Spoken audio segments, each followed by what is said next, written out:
வணக்கம் சொந்தங்களே, எல்லாரும் எப்படி இருக்கீங்க? இன்னைக்கு காணும் பொங்கலுக்கு நம்ம வெளியில என்ஜாய் பண்றதுக்கு கிளம்பியாச்சு. வழக்கமா பாத்தீங்கன்னா சினிமாக்கு போவோம். இந்த முறை பீச் பக்கம் போலாம் அப்படின்னு கிளம்பியாச்சு.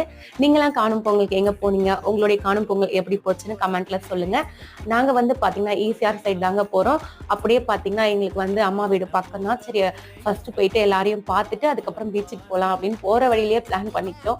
ஏன்னா காணும் பொங்கல்ங்கிறது உற்றார் உறவினர்களை கண்டு மகிழ்றது தானே. சரி, குட்டீஸ்லாம் அங்க இருக்காங்க, அண்ணாவும் இருக்காங்க, எல்லாரையும் போயிட்டு அப்படியே பார்த்துட்டு ஜாலியா அவங்க கூடவும் பேசிட்டு அதுக்கப்புறம் அண்ணா கோவிலுக்கு அபிஷேகம் எல்லாம் பண்ணியிருந்தாங்க. குலதெய்வம், எங்களுடைய குலதெய்வம் மாவலியம்மன், அங்கேயும் போயிட்டு நம்ம கொஞ்சம் அபிஷேகத்துல கலந்துட்டு அதுக்கப்புறம் அங்க இருக்க குட்டீஸ் எல்லாரையும் கூட்டிட்டு ஃபர்ஸ்ட் பாத்தீங்கன்னா நம்ம கடப்பாக்கம் அங்க போயாச்சு. சொல்லக்கூடாதுன்னு நினைச்சேன், கடப்பாக்கம்னு சொல்லிட்டேன். இதை பத்தி உங்களுக்கு லாங் வீடியோல டீட்டெயிலா நான் ஷேர் பண்றேங்க, கண்டிப்பா பாருங்க. உங்களுடைய காணும் பொங்கல் எப்படி போச்சுன்னு மறக்காம கமெண்ட்ல ஷேர் பண்ணுங்க. நாங்க ரொம்ப ஜாலியா என்ஜாய் பண்ணோம். தேங்க்யூ.